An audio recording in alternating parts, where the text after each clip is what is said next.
যাও ভেতরে গিয়ে দেখো এই গন্ধটা কোত্থেকে আসছে। যাও।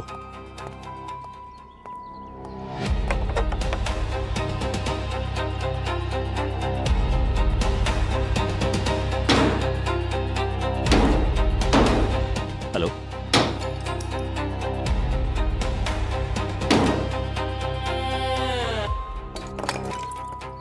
হ্যাঁ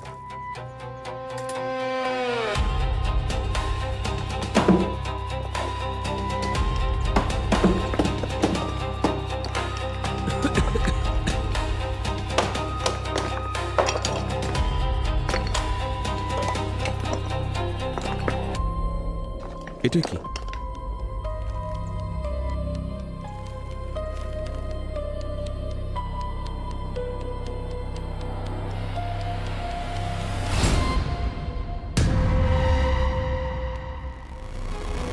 লাশ?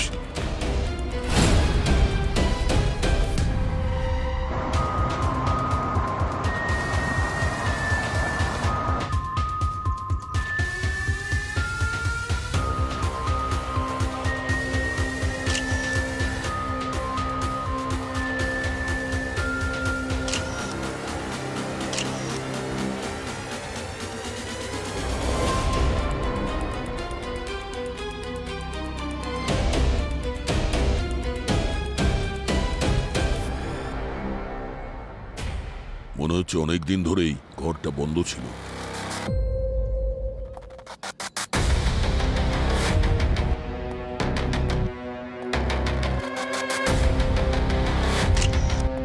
শ্রেয়া, ওদের জিজ্ঞাসা করো। স্যার,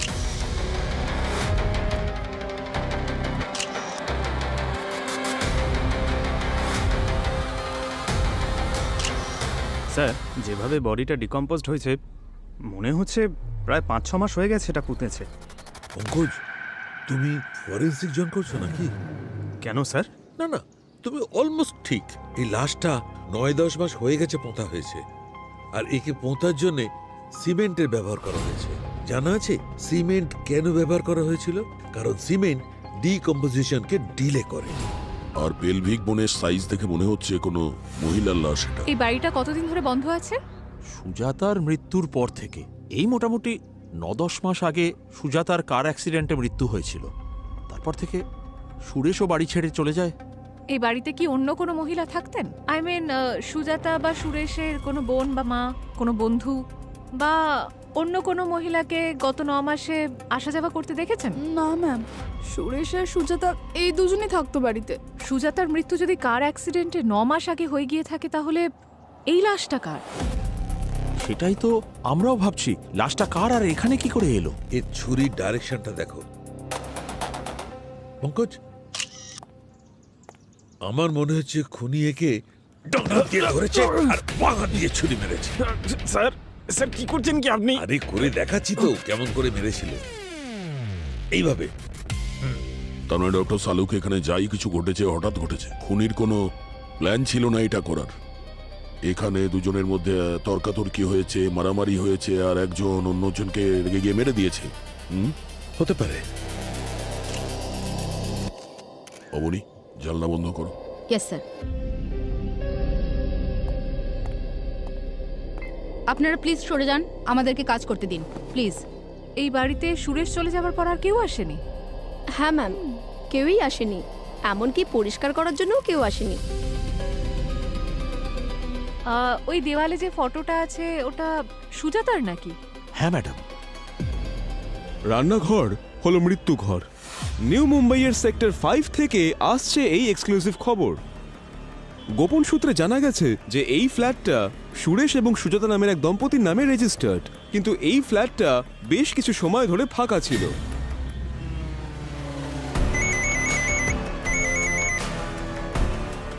আরে কতবার কনফার্ম করবে?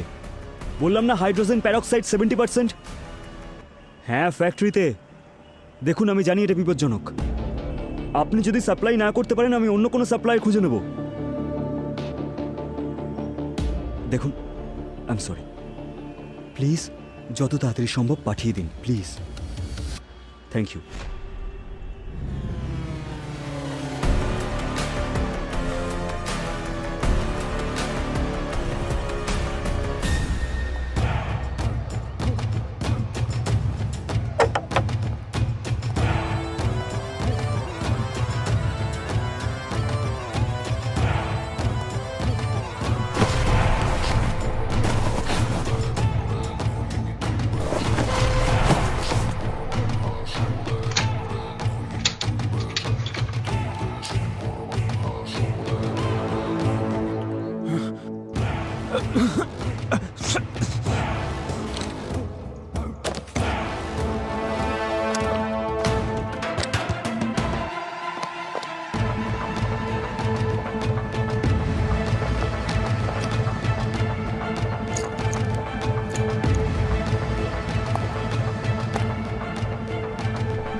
স্যার এটা কি করে হতে পারে?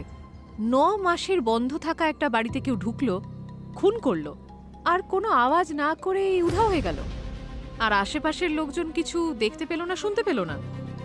শ্রেয়া, এটাও তো হতে পারে যে খুনটা বাইরে কোথাও হয়েছে, আর খুনি জানতো যে এই বাড়িটা ফাঁকা আছে, তাই বডিটা এখানে এসে পুঁতে দিয়েছে। কিন্তু স্যার, বডি টেনে নিয়ে আসার তো কোনো চিহ্নই নেই। জানলাগুলো ভেতর থেকে বন্ধ, আর দরজা তো সেক্রেটারি ভাঙলো। তার মানে তো এটাই হয়, হয় এই খুনটা সুজাতার মৃত্যুর আগে হয়েছে, না হলে খুনির কাছে এই বাড়ির চাবি ছিল। হতে পারে খুনি সুজাতার বাড়িরই কেউ।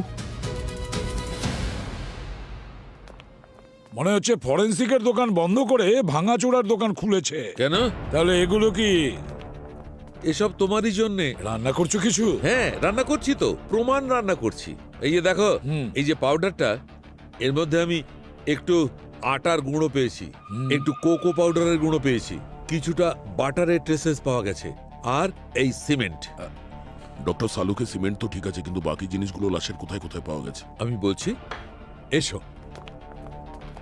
এই দেখো বস, এইটা নখের নিচে এই যে গ্যাপটা আছে, এখানে পাওয়া গেছে।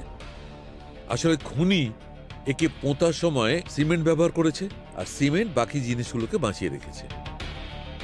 এই মারা যাওয়ার আগে কেক বানাচ্ছিল? তাই তো মনে হচ্ছে বস। আর হ্যাঁ, এই যে নখ আর এই যে স্কিনের গ্যাপ, এখানে এখানে আমি মাংসের ছোট ছোট টুকরো পেয়েছি। মানুষের? হ্যাঁ, ওটা তো মানুষেরই, তবে কার সেটা চেক করার পর জানা যাবে। আর হ্যাঁ, আরো একটা ইন্টারেস্টিং ব্যাপার জানতে পেরেছি। কি? এসো বলছি। ওকে না, তুমি কি আমাদের বরপক্ষ ভেবেছো নাকি? আরে ভাই, সবাইকে ডাকছো, এদিকে এসো, এদিকে এসো। তবে বুঝিয়ে বলবো না? তাহলে বলো না তাড়াতাড়ি। এই দেখো, এটা মার্ডার ওপেন। খুনি এর ওপর থেকে আঙুলের ছাপ তো মুছে দিয়েছে, কিন্তু এই মার্ডার ওয়েপেনে রক্তের চিহ্ন এখনো পাওয়া যাচ্ছে। সেটা সিমেন্টের কারণে বেঁচে গেছে। কিন্তু স্যার, এই রক্তের দাগ তো ভিকটিমের হতে পারে অথবা খুনির। হ্যাঁ, যে কারোর হতে পারে। চেক করব, তখন বলবো কার। কিন্তু আরো এক বিষয় জানা গেছে। আরে এইটা আসলে হয়েছে কি, ওই ক্রাইম স্পটটা মেলার থেকে কম ছিল না। শ্রমিক, পাড়া প্রতিবেশী, মিডিয়া, ঘরের সমস্ত জিনিস সব মিলিয়ে আমি 32টা ডিএনএ স্যাম্পল পেয়েছি, 32। কিন্তু তবুও একটা বড় কাজের জিনিস পাওয়া গেছে। এই যে কাপড়, এই যে চিরুনি, এতে লেগে থাকা চুলগুলো, এই সব ডিএনএ সেম। আর এই 32 নম্বর ডিএনএটা ভিকটিমের দাঁতের ভেতর থেকে বার করে চেক করেছি। জানো কি জানতে পেরেছি? কি স্যার? এই সমস্ত ডিএনএ ভিকটিমের ডিএনএর সঙ্গে ম্যাচ করে যাচ্ছে। মাই গড! কিন্তু এটা তো তখনই সম্ভব যখন ভিকটিম সেই বাড়িতে থাকছে, আর তাও অনেক দিন ধরে। আর ওই বাড়িতে অনেক দিন ধরে থাকা মহিলা তো একজনই, সুজাতা। মানে এই লাশ সুজাতার। কিন্তু স্যার, সুজাতার তো কার অ্যাক্সিডেন্টে প্রায় 9 মাস আগেই মৃত্যু হয়েছে। কিচেনে যে লাশটা আমরা পেয়েছি সেটা সুজাতার। তবে 9 মাস আগে ওই পুড়ে যাওয়া যে লাশটা ট্যাক্সিতে পাওয়া গিয়েছিল, সেটা তাহলে কার ছিল? সেটা আমাদের খুঁজে বের করতে হবে। একটা কাজ করো, স্যার। ট্যাক্সি অ্যাসোসিয়েশনে গিয়ে ওই ট্যাক্সির পুরো ডিটেলস বের করো, যেটা 9 মাস আগে পুড়ে ছাই হয়ে গিয়েছিল এবং যার মধ্যে একটা লাশও পাওয়া গিয়েছিল, যেটা সেদিন পুড়ে গিয়েছিল। ওখান থেকেই সুজাতার মৃত্যুর রহস্য খুঁজে পাওয়া যাবে।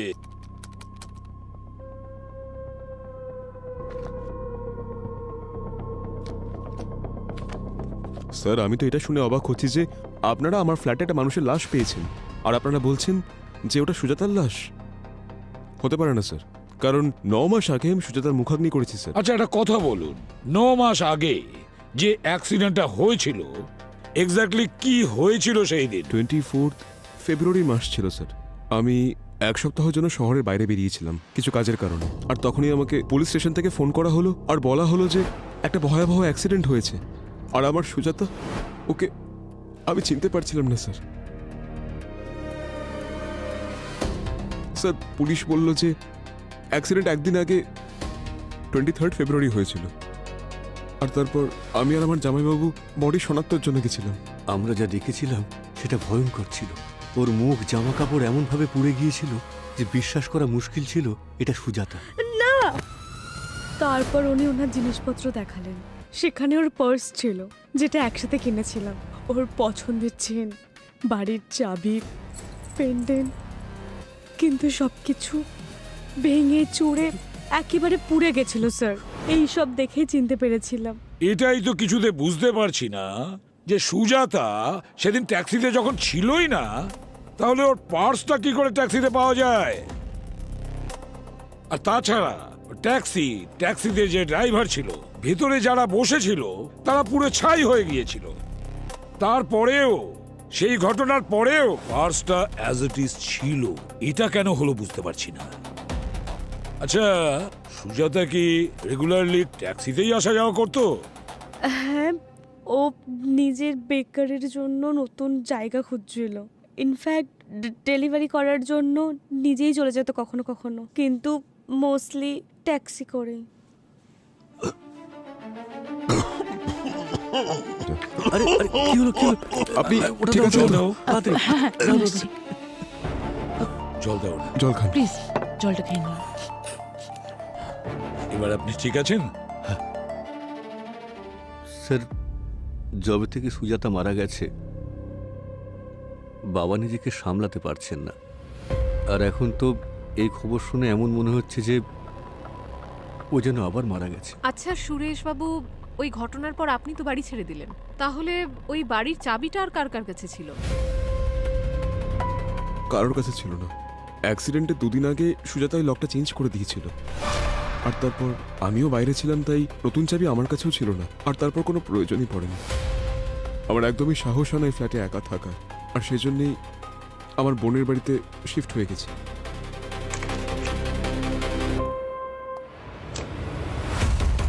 স্যার, এই যে স্যার,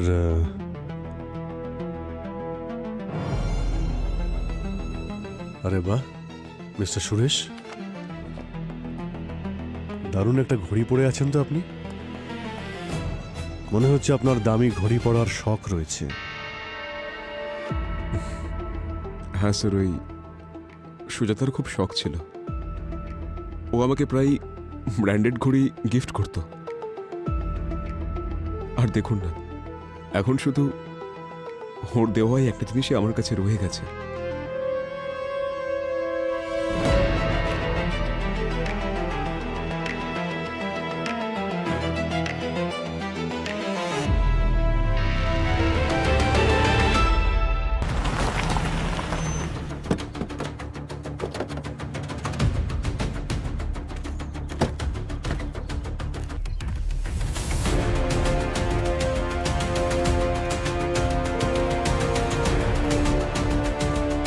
আমার মনে হয় এই ব্যাপারটা সকলেই জেনে গেছে।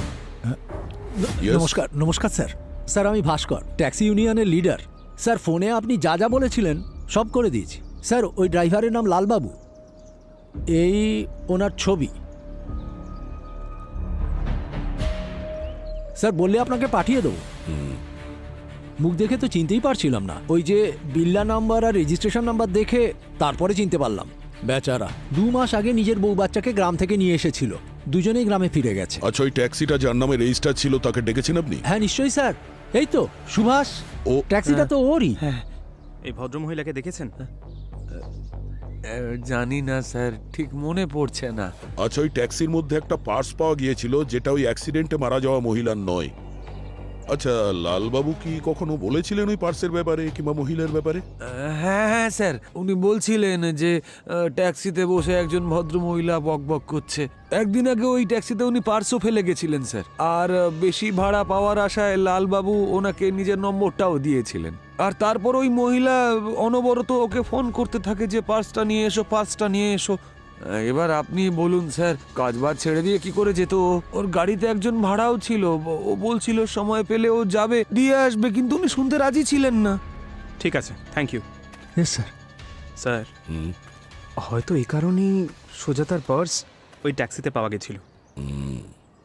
কিন্তু একটা ব্যাপার, যে যেদিন অ্যাক্সিডেন্ট হয়েছিল বারবার লালবাবুকে ফোন করেছিল।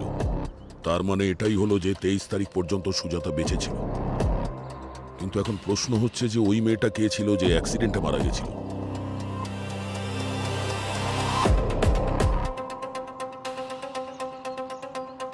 হ্যাঁ বনি, এই খাড়গড় থেকে পাম বিচের রুটে যতগুলো পুলিশ স্টেশন আছে ওখানে গিয়ে খোঁজ নাও যে 23শে ফেব্রুয়ারি থেকে 2 সপ্তাহ পর্যন্ত কতজন মেয়ের নামে মিসিং কমপ্লেন করা হয়েছে, যাদের এজ হলো 30 থেকে 35 বছরের মধ্যে। ঠিক আছে, এটা তো জানা যাক যে ওই দিন গাড়িতে যে মারা গেছিল সে কে, আর ওর প্রোফাইল চেক করো। ওকে পঙ্কজ, যে থানাতে এই অ্যাক্সিডেন্টের ব্যাপারে কেস করা হয়েছিল তাদের সঙ্গে গিয়ে দেখা করো, কথা বলো ওদের সঙ্গে।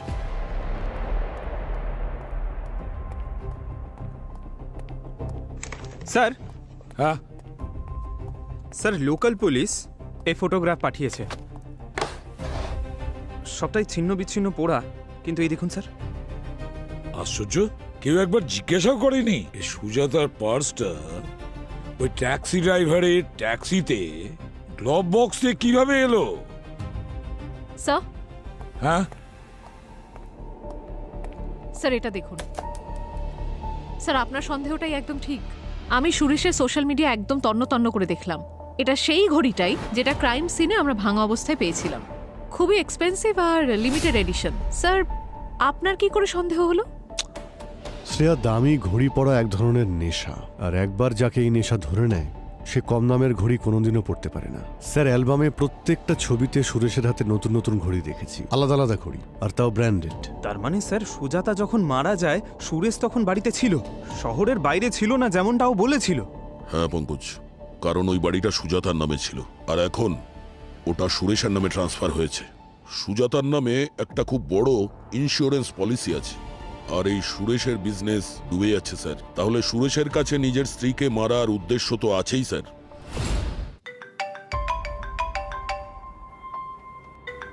হ্যাঁ শালুকে বলো, তাড়াতাড়ি পাঠাও। শালুকে বলছে সুজাতার লাশের নখের ভেতরে যে মাংসের টুকরো পাওয়া গেছিল সেটা, আর যে ছুরি দিয়ে সুজাতাকে মারা হয়েছিল তাতে যে রক্তের ছাপ ছিল সেটা ম্যাচ করছে, মানে ডিএনএ একটাই। স্যার, ক্রাইম সিনে আমরা সুরেশের ভাঙা ঘড়িটা পেলাম। হতে পারে সুরেশ আর সুজাতার মধ্যে হাতাহাতি হয়েছে, আর সুরেশ সুজাতাকে মেরে ফেলেছে। স্যার, সালুঙ্কে স্যার যে ডিএনএটা পেল, যদি ওটা সুরেশের ডিএনএর সাথে ম্যাচ করে তাহলে কেস ক্লোজড।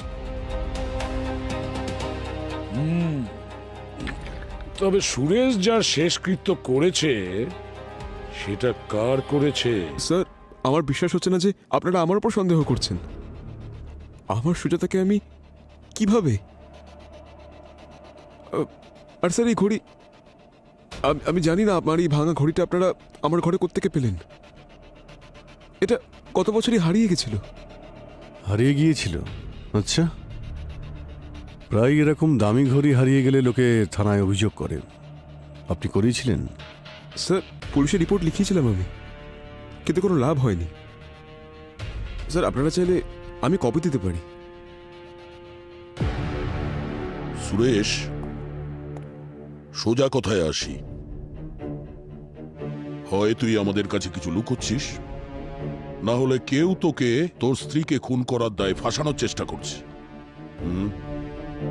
এখন মনে করার চেষ্টা কর, ভালো করে ভাব, আর ভালো করে ভেবে বল কে হতে পারে সে যার সুজাতার মৃত্যুতে কিংবা তোর জেল হলে লাভ হতে পারে। স্যার, আমরা খুব সাধারণ মানুষ। আমার ছোট একটা ব্যবসা আছে, আর ওর একটা বেকারি ছিল। হ্যাঁ, ওর বেকারি সার্কেলে 2-3 জন বন্ধু ছিল যারা ওর ক্ষতি করার চেষ্টা করেছিল। বিশেষ করে একটা নাম ছিল সেখানে, বিহান, আহান নাকি অয়ন, স্যার এমনই কোনো নাম ছিল। কিন্তু এটা তো স্যার ব্যবসায় চলতে থাকে, তার জন্য কি কেউ কারোর খুন করতে পারে নাকি স্যার? শেষবার তোমার সঙ্গে সুজাতার কবে কথা হয়? স্যার, অ্যাক্সিডেন্টের 3 দিন আগে, আর ওই সময় আমাদের মধ্যে ঝগড়া হয়েছিল। কি ব্যাপার নিয়ে? অ্যাকচুয়ালি ওর বেকারির ব্যবসাটাও এক্সপ্যান্ড করতে চাইছিল, তাই আমরা খাড়গড় সেক্টর 3 নিউ মুম্বাইতে একটা ম্যানুফ্যাকচারিং ইউনিট দেখেছিলাম। আমরা লকও করে দিয়েছিলাম সেটাকে। তারপর সাডেনলি ও বললো যে ও ক্যান্সেল করতে চাইছে। আমি যখন ওকে জিজ্ঞেস করলাম তো ও বলতে শুরু করলো যে এই জায়গাটা খুবই অশুভ আর এখানে হওয়া প্রত্যেকটা ব্যবসা বন্ধ হয়ে গেছে। তারপর আমি ওকে এটুকু বোঝালাম যে ও খুব কুসংস্কারে বিশ্বাসী হয়ে যাচ্ছে, আর ও তারপর থেকে আমার সঙ্গে ঝগড়া করতে শুরু করলো আর আমাদের মধ্যে আর্গুমেন্ট বেড়েই গেল। মিস্টার সুরেশ, আমরা আপনার ডিএনএ টেস্ট করতে চাই। আপনি কি তৈরি?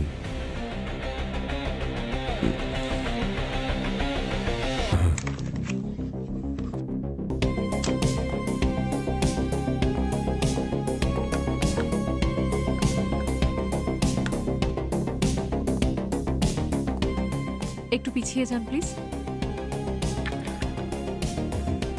মুখ খুলুন।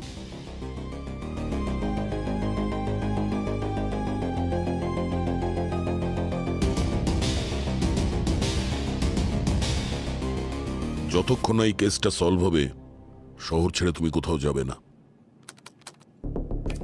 স্যার, হ্যাঁ স্যার, সুরেশ যার কথা বলেছিল আহান, সুজাতার বিজনেস রাইভাল, এটা ওর সোশ্যাল মিডিয়া অ্যাকাউন্ট। এই দেখুন।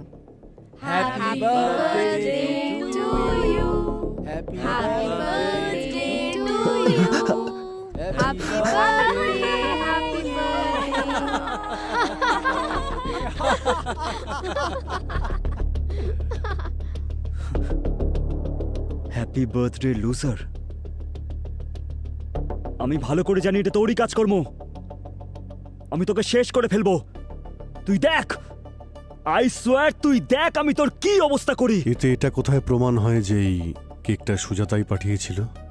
স্যার, ডিরেক্টলি তো নয়, কিন্তু বেকিং ইন্ডাস্ট্রিতে এই দুজনের রাইভালরি নিয়ে খুব চর্চা হয়েছে।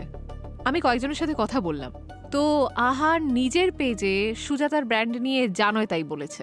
অন্যদিকে সুজাতা আবার আহানের সবথেকে বড় ক্লায়েন্টের বিজনেস ডিলটা কেড়ে নেয়। ওই দেখো, আর আহানের অ্যাঙ্গার ইস্যু রয়েছে।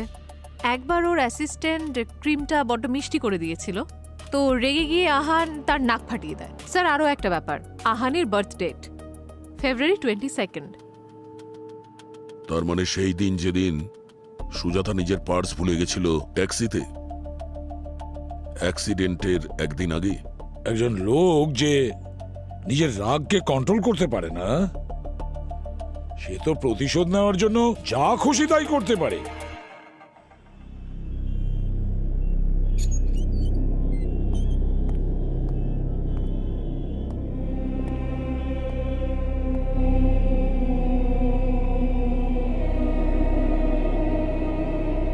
আরে স্যার, এটা দেখে বেকারি কম, সিরিয়াল কিলারদের আড্ডা মনে হচ্ছে।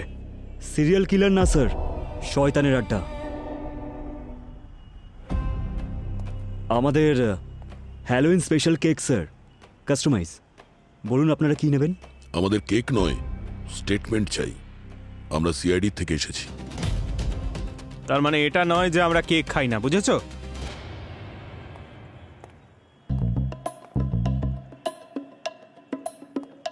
এইটা দেখে বেশ মজার মনে হচ্ছে।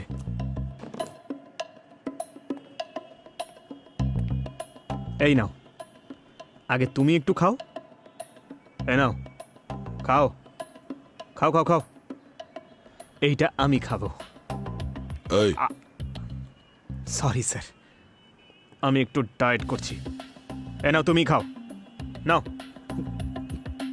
কোনো টেনশন নেই, খেয়ে নাও। দাও, আমি দেখছি। তুমি স্যারের সঙ্গে কথা বলো। বলুন স্যার, আমি আপনাদের কিভাবে সাহায্য করতে পারি? আহান, 22শে ফেব্রুয়ারি তোমার জন্মদিনের দিন ওই কেকের ঘটনাটা যেটা ওই সুজাতা করেছিল, তোমার খুব রাগ হয়েছিল না? ভালো করে জানি স্যার, কাজটা ওই করেছে। হ্যাঁ, মেনে নিলাম, কিন্তু তুমি কি করেছিলে? না, ভিডিওতে তো অনেক বড় বড় কথা বলছিলে, দিব্যি খাচ্ছিলে, বদলা নেবে বলেছিলে। স্যার, ওই সময় আমি রাগের মাথায় বলে ফেলেছিলাম স্যার, কোনো খারাপ উদ্দেশ্য ছিল না। কি স্যার। উদ্দেশ্য ছিল? না না, তুমি তো ঝামেলা করেইছিলে সুজাতার সাথে, তাই না? ওর বাড়িতেও গিয়েছিলে।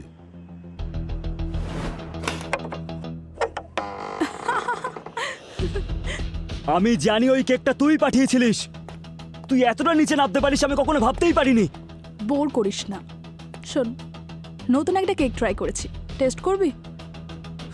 তোকে হ্যাঁ হ্যাঁ, আমাকেও মারবি যেভাবে তুই নিজের অ্যাসিস্ট্যান্টকে মেরেছিস? চল বস বস বস, আমি কিছু নিয়ে আসছি। কি রে, বস। স্যার আমি ওই অ্যাঙ্গার ম্যানেজমেন্ট থেরাপি নিচ্ছি স্যার। যদি আমি ওখানে এক মুহূর্ত থাকতাম না, তাহলে কিছু একটা করে ফেলতাম। সেই জন্য স্যার আমি একটা দীর্ঘ নিঃশ্বাস ফেলে ওখান থেকে বেরিয়ে যাই। আচ্ছা, হ্যাঁ স্যার।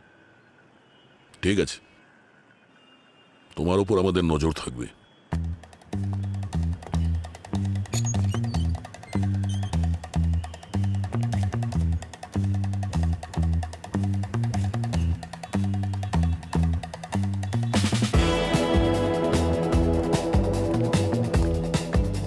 পঙ্কজ, ওই কেক খাওয়ানোর অজুহাতে তুমি যে ওর ডিএনএটা নিলে না, ভেরি স্মার্ট মুভ। হ্যাঁ, আরে স্যার, এটা তো কিছুই নয়। আমার কাছে এমন 50টা আইডিয়া আছে আরো, কিন্তু আপনারা তো কখনো আমার কথা বিশ্বাসই করেন না, আমার আইডিয়া ইউজ করেন। আরে আমার ক্লাসের টপার ছিলাম আমি স্যার, কিন্তু আমার শোনো শোনো শোনো, দেখো শালুকে, শোনো শোনো বললে হবে না, খবর জেনুইন হওয়া চাই। হ্যাঁ, শুনে তো নাও, দুটো খবর আছে। স্যার, ভালো খবর না খারাপ খবর? খারাপ। দেখুন, প্রথম খবর, সুরেশের ডিএনএ খুনির ডিএনএর সঙ্গে ম্যাচ করছে না। আর একটা খবর, দ্বিতীয় খবর, ওই যে চামচটা তোমরা তুলে এনেছিলে, সেটা আমি আর্জেন্টলি টেস্ট করেছি, আহানের ডিএনএর সঙ্গে ম্যাচ করছে না। তোমার কাছে তো এটাই আশা করেছিলাম, আর কি আরে বলবো। শুনে তো নাও, খবর এখনো বাকি আছে। আর সেটা তোমাদের জন্য ভালো খবর, ওই যে ন্যাপকিনটা তোমরা এনেছিলে আহানের বেকারি থেকে, আমি সেটা টেস্ট করেছি, আমি সেখানে হাইড্রোজেন প্যারক্সাইড পেয়েছি। হাইড্রোজেন প্যারক্সাইড সাধারণত ফরেন্সিকে বা মেডিকেল ফিল্ডে ব্যবহার হয়, বেকারি বা ওসব জায়গায় কখনোই ব্যবহার হয় না। তাহলে আহানের বেকারিতে কিভাবে পাওয়া গেল? বস, ইন্টারেস্টিং কথাটা হচ্ছে এই হাইড্রোজেন প্যারক্সাইড সাধারণ নয়, এটা হচ্ছে হাই টেস্ট প্যারক্সাইড, এইচটিপি। এর কনসেন্ট্রেশন থাকে 70%, আর এটা সাধারণ লোকেদের কাছে পাওয়া যায় না। এটা যারা বিক্রি করে তাদের রেকর্ড রাখতে হয়। নিউ মুম্বাইতে যতগুলো কেমিক্যাল ফ্যাক্টরি আছে, সব জায়গায় গিয়ে খোঁজ নিয়ে দেখতে হবে যে এই এইচটিপি হাই টেস্ট প্যারক্সাইড কারা সাপ্লাই করে, আর এই আহানের বেকারিতে কেন সাপ্লাই করলো, কিভাবে করলো, কি কানেকশন আছে এদের দুজনের, খোঁজ নিয়ে দেখতে হবে। স্যার আমি নিউ মুম্বাইয়ের সমস্ত পুলিশ স্টেশনের সাথে কথা বলে নিয়েছি। ট্যাক্সি অ্যাক্সিডেন্টের 2 সপ্তাহ আগে থেকে 30 থেকে 35 বছর বয়সের 10 জন মহিলা মিসিং। My God! কিন্তু স্যার তাদের মধ্যে একজন আছে ডিম্পল, যে বাড়ি থেকে বেরিয়েছিল হলুদ কালো ট্যাক্সিতে আর তারপরে কখনো ফেরেনি। কমপ্লেন কে ফাইল করেছিল? ওনার ভাই স্যার, সান বাড়াতে থাকে, আমি তার সাথে কথা বলেছি। অ্যাকচুয়ালি ডিম্পলের হাঁটুতে প্রবলেম ছিল, সেই জন্য তার ভাই ট্যাক্সি ড্রাইভারের সাথে পিক আপ আর ড্রপ কথা বলে নিয়েছিল। মোটামুটি 3টের সময় ডিম্পল তার ভাইকে কল করে আর বলে যে কোনো মেয়ে এই ড্রাইভারকে বারবার কল করছে, আর ড্রাইভার প্রথমে তার পার্স ফেরত দিতে চাইছিল, আর ভাই ড্রাইভারকে ফোন করে বলে যে প্রথমে ডিম্পলকে ড্রপ করে যেখানে যাওয়ার হয় যাও। এর মানে হলো ওই দিন সুজাতার জায়গায় ডিম্পলের শেষকৃত্য হয়েছে। ঠিক। কিন্তু স্যার 23শে ফেব্রুয়ারি সুজাতা বারবার লালবাবুকে ফোন করছিল পার্সের জন্য। এর মানে 23শে ফেব্রুয়ারি দুপুর পর্যন্ত তো সুজাতা বেঁচে ছিল। তাহলে সুজাতাকে কখন মারলো আর কে মেরেছে? স্যার মোবাইল কোম্পানিগুলো সুজাতার কল রেকর্ড আর টাওয়ার ডেটার লোকেশন শেয়ার করেছে। ওদের কথা অনুযায়ী সুজাতা সুরেশকে SMS করেছিল 24শে ফেব্রুয়ারিতে আই এম ফাইন। তখনই সুজাতার লোকেশন ওর পাশের টাওয়ারেই লোকেট করা যায়, মানে 24শে ফেব্রুয়ারি পর্যন্ত ওর বাড়িতেই ছিল। তারপর থেকে ওর ফোনটা বন্ধ হয়ে যায় আর 1 মাস ধরে স্ট্যাটিক থাকে, আর তারপরে ওর ফোনটা ডাম্পিং ইয়ার্ডে পাওয়া যায়। স্যার তার মানে 24শে ফেব্রুয়ারি অবধি সুজাতা বেঁচে ছিল, আর ওর বাড়ির লোক ভেবেছিল ওই অ্যাক্সিডেন্টে যে মারা গেছে সেই বডিটা সুজাতার। আর যেই সুজাতার অ্যাক্সিডেন্টের খবরটা বাইরে ছড়ায়, খুনি সুজাতার ফোনটা ফেলে দেয়। এর তো এটাই মানে হলো স্যার যে খুনি সুজাতাকে আর ওর পরিবারকে খুব ভালোভাবে চিনতো আর ওদের উপর নজরও রাখছিল। স্যার স্যার আমি নিউ মুম্বাইতে সব বড় কেমিক্যাল সাপ্লায়ার সঙ্গে কথা বলেছি। আহানের সঙ্গে কারোরই ডাইরেক্ট কানেকশন নেই স্যার। একটা বিলিং বড়ই অদ্ভুত ছিল স্যার। খারগারের সেক্টর 3-তে একটা কেক ম্যানুফ্যাকচারিং কারখানা ছিল, যেখানে 9 মাসের মধ্যে 3 বার এইচটিপি ডেলিভার হয়েছে। কোনো অ্যাভান্টগার্ড কোম্পানির জায়গা ওটা। এটা তো সেই জায়গাটা স্যার যেখানে সুজাতা ভাড়া নিতে চেয়েছিল, যদিও পরে ও ভাড়া নেয়নি ওখানে। স্যার আমি নেটে চেক করলাম যে আবান গ্র্যান্ড কোম্পানি আহানের বেকারির প্যারেন্ট কোম্পানি। সব জায়গায় ঘুরে ফিরে আসলেও শেষে এই আহানের কাছেই থামতে হয়।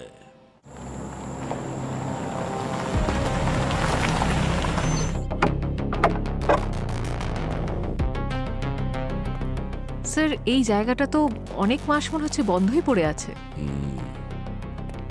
আশেপাশে কোথাও তো সিকিউরিটি গার্ডও নেই।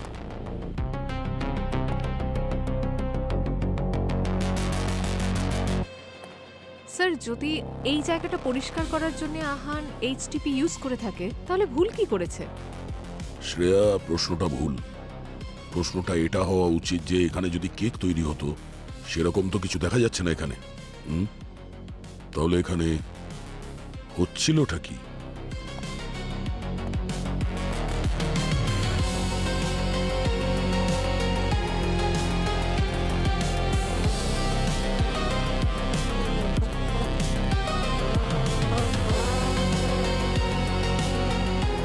স্যার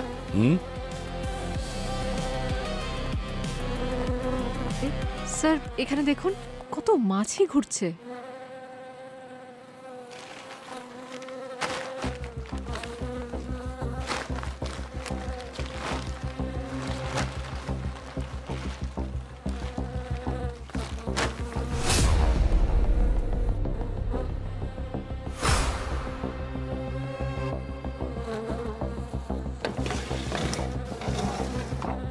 স্যার এই লোকটা?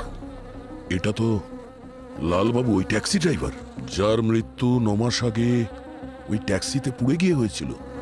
কিন্তু এখানে এই বডিটা দেখে মনে হচ্ছে যে 2-3 দিন আগে খুন করা হয়েছে। স্যার তার মানে ওই অ্যাক্সিডেন্টে সুজাতার সাথে লালবাবুকেও ভুল আইডেন্টিফাই করা হয়েছিল। কিন্তু এটা কি ব্যাপার? একটা অ্যাক্সিডেন্ট, 2টো মৃত্যু, আর দুজনেরই পরিচয়পত্র ভুল। ডিম্পলকে সুজাতা ভেবেছিল আর ড্রাইভারকে লালবাবু। যদি লালবাবুর মৃত্যু কয়েকদিন আগে হয় তাহলে ওই ট্যাক্সিতে পড়ে যে লোকটা মারা গেছিল, ওই লোকটা কে ছিল? হ্যালো দয়া, কেক ম্যানুফ্যাকচারিং ইউনিটে আমি সেই 70% কনসেন্ট্রেটেড এইচটিপি পেয়েছি যা আমি আহানের বেকারিতে পেয়েছিলাম। কিন্তু তার থেকেও বড় কথা জানা গেছে, সেটা হচ্ছে এই লালবাবুর ডিএনএ সুজাতার বডিতে পাওয়া ডিএনএ এর সঙ্গে ম্যাচ করে গেছে। কিন্তু ডক্টর সালুকে লালবাবু সুজাতাকে কেন মারবে? মানে মোটিভটা কি? মোটিভ যাই হোক না কেন, আমাদের এটা জানতে হবে যে লালবাবু সুজাতাকে খুন কেনই বা করতে গেল, আর কেউ লালবাবুকেই বা খুন কেন করল। যাতে লালবাবু কোনো কথা না বলতে পারতেন আর চুপ হয়ে যান। লালবাবু সুজাতার ব্যাপারে এমন কোনো কথা জানতেন যেটা ওনার জানার কথা ছিল না। আর তাছাড়া এর সাথে আহানের কোনো না কোনো কানেকশন নিশ্চয়ই আছে সুজাতার খুনের সঙ্গে। এই লালবাবুর স্ত্রীর সঙ্গে কথা বলতে হবে, ওনাকে নিয়ে এসো। এইচটিপি, হাই টেস্ট প্যারক্সাইড, এর নাম তুমি শুনেছো? স্যার ওই কয়েক মাস আগে কেন জানি না হঠাৎ ফ্যাক্টরিতে প্রচুর পরিমাণে পোকামাকড় দেখা দেয়। স্যার কেকের ওই পুরো ব্যাচটাই ফেলে দিতে হয়েছিল আমাদের। তারপর 3 বার ডিক্লিন করিয়েছিলাম আমরা। তারপর ওখানে আমরা বেকিংও বন্ধ করে দিই। স্যার এমনিতেও ওই জায়গাটা খুব আনলাকি স্যার। আমি সামনের মাসে তো ওই জায়গাটা ছেড়েও দিচ্ছি। স্যার এই সোয়ার sir, please trust me sir. Sir এই সুজাতা মার্ডারের ব্যাপারে আমি সত্যি কিচ্ছু জানি না। Please sir, believe me.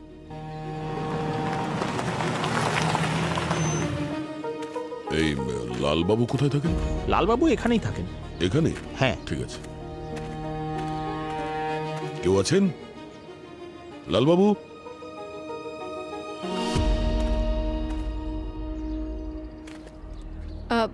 আপনারা? আমরা সিআইডি থেকে এসেছি। 23শে ফেব্রুয়ারি একটা অভিশপ্ত দিন ছিল। লালবাবু সন্ধ্যের সময় হঠাৎ করেই বাড়িতে এলো। ভয় পেয়ে আছে বলে মনে হচ্ছিল। তুমি হাত মুখ ধুয়ে না, আমি তোমাকে চা। আরে কি হয়েছে তোমার? এত ঘেমে যাচ্ছ কেন?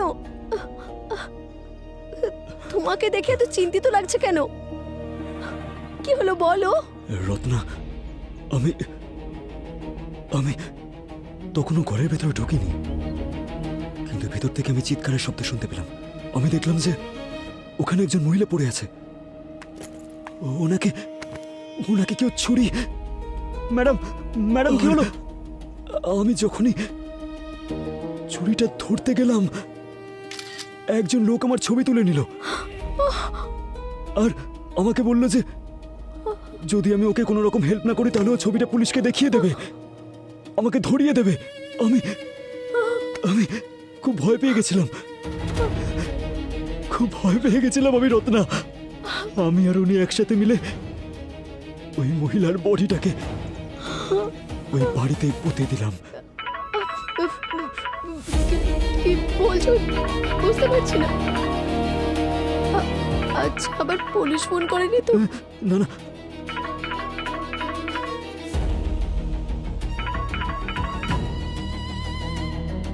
হ্যাঁ হ্যালো। আরে তুই এখনো পৌঁছোসনি আমার বোনকে নিতে? পুরো টাকা নিয়ে পালিয়ে গেছিস, লজ্জা করে না? আমি আসছি স্যার। কোনো প্যাসেঞ্জারকে নিয়ে যাওয়ার কথা ছিল, কারণ ও অ্যাডভান্স নিয়েছিল আর ওর অবস্থা এমন ছিল যে ও ঠিকঠাক গাড়ি চালাতে পারবে না, তাই ও ওর ইউনিফর্ম আর ব্যাজ ওর ভাইকে দিয়ে দিয়েছিল। খারঘর সেক্টর 3-তে একটা পিকআপ আছে, ওনাকে ওখানে নিয়ে গিয়ে বাড়িতে ছেড়ে আসবি। আমার শরীরটা আজকে খুব একটা ভালো লাগছে না। ঠিক আছে, নিজের খেয়াল রাখিস। আর যখন দুর্ঘটনাটা ঘটেছিল তখন গাড়িতে লালবাবুর জায়গায় ওর ভাই ছিল। সেই কারণে লোকাল পুলিশ ওই লোকটাকে লালবাবু ভেবেছে, কারণ মুখ দেখে ঠিকমতো বোঝা যাচ্ছিল না। আর ওই লাইসেন্স প্লেট আর ব্যাজ নাম্বার ওটা লালবাবুরই ছিল। আর এই ঘটনার পর লালবাবুর লুকোনোর প্রয়োজন ছিল, তাই আপনারা ওখান থেকে এখানে চলে এসেছেন। যে লোকটা খুন করেছিল সে কে ছিল, কেমন দেখতে ছিল, কিছু বলেছিল লাল? ও তো আমাকে বেশি কিছু বলেনি। ও বলছিল যে ও যখন জোরে জোরে চিৎকার করছিল আর আরও যখন মাথা গরম করে ফেলছিল তখন কান চুলকাতো, কিন্তু এবারেও কান চুলকাচ্ছিল না। এইবার মানে ধরুন এই তো 3 দিন আগে ওই লোকটার ফোন এসেছিল আর ও লালবাবুকে বলেছিল যে ও লালবাবুকে টাকা দেবে চাকরি দেওয়ার জন্য। লাল তো কিছুতে যেতেই চাইছিল না, আর আমি জেদ করেছিলাম যে এগুলো ভুলে সামনের দিকে এগিয়ে যেতে, যেখানে বাচ্চাদের ভবিষ্যতে প্রশ্ন আছে। কোন নাম্বার থেকে কল এসেছিল? এটা তো আমি জানি না, এটা হয়তো লালের ফোনেই থাকবে। লালবাবুর ফোন নাম্বারটা দেবেন প্লিজ। 9818। ওকে। লালকে আমি 2 দিন ধরে ফোন করছি, ও ফোন তুলছেই না। ও কখনো এর আগে এরকম করেনি। উনি না, 3 দিন আগে সুজাতার লাশ পাওয়া গেছে, আর 3 দিন আগে লালবাবুকে কেউ ফোন করেছে।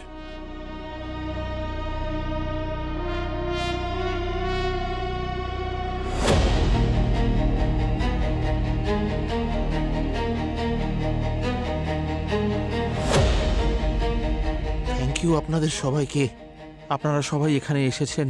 আমি কখনো ঠিক করে আমার মেয়ে সুজাতাকে বিদায় জানাতে পারিনি, কিন্তু আজ আপনারা সুজাতার খুনি তাকে ধরে ফেলেছেন। আমার মেয়ে আমার চোখের মণি ছিল। আজও আমি ওর ছোটবেলার ছোট ছোট ঘটনা বলি।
যখন জোরে জোরে চিৎকার করছিল তখন কান চুলকাতো।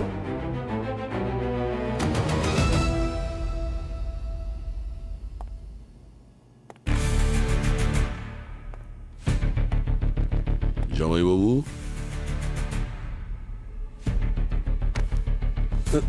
সুজাতা আর লালবাবুর ডবল মার্ডারের অপরাধে আমি তোমাকে গ্রেফতার করছি। কি বলছেন কি আপনি? ওটা তো আকাশ করেছে। 23শে ফেব্রুয়ারি তুমি সুজাতাকে খুন করেছো, আর লালবাবুর সাহায্য নিয়ে সুজাতার বডি ওনার ঘরেই পুঁতে দিয়েছিলে, আর তারপরে টাকা দিয়ে লালবাবুর মুখ বন্ধ করে দিয়েছিলে। বাহ বাহ বাহ বাহ, আপনি জামাইবাবু দারুণ। যখন গাড়িটার অ্যাক্সিডেন্ট হয়েছিল তখন সবাই ভেবেছিল যে মারা গেছিল লালবাবু আর সুজাতা, সেই কারণে তুমি নিশ্চিন্ত হয়ে গিয়েছিলে। কিন্তু 9 মাস বাদে যখন সুজাতার লাশ পাওয়া গেল তখন তুমি ঘাবড়ে গেছিলে।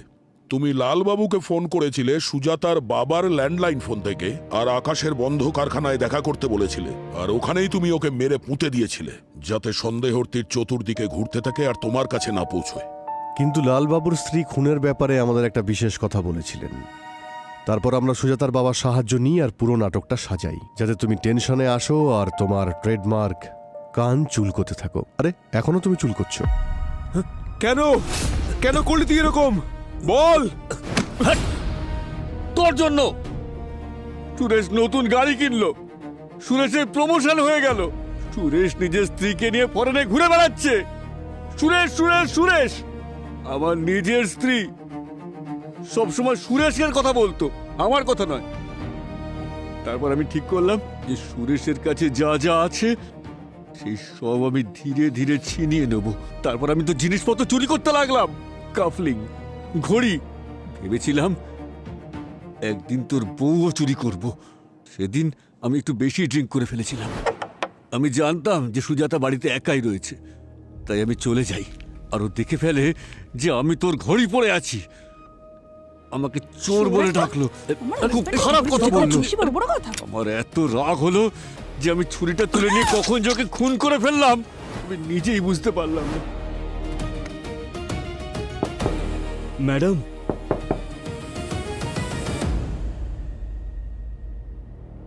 আরে ম্যাডাম, ম্যাডাম, ম্যাডাম, ম্যাডাম, আরে এটা কি করে হলো? আরে ম্যাডাম, এই তোকে মারলি কেন? আরে আরে আমি কিছু করিনি স্যার। দাঁড়া, এক্ষুনি আমি পুলিশকে ডেকে সব কথা বলছি। আরে আরে স্যার, আমি পায়ে পড়ছি স্যার, আমার ঘরে সন্তান বউ আছে। এই আমি জানি যে তুই এটা করিসনি, আরে কিন্তু দেখ আমি পুরোটা রেকর্ডিং করেছি। যদি বাঁচতে চাস তাহলে লাশ গুম করতে আমাকে তুই সাহায্য করবি। আরে বল।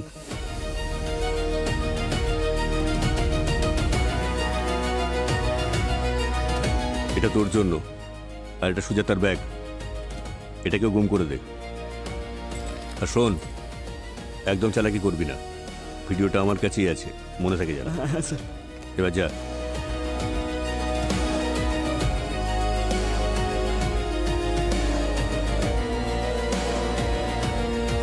সুরেশ যা কিছু উপার্জন করেছে নিজের পরিশ্রম আর সততা দিয়ে সেটা করেছে, কিন্তু তুমি ওই সব কিছু পাওয়ার লোভে একজন নিরীহ মানুষের প্রাণ নিয়েছো, দুটো খুন করেছো তুমি। আইন তোমাকে কোনোদিন ক্ষমা করবে না, তোমার ফাঁসি তো অনিবার্য।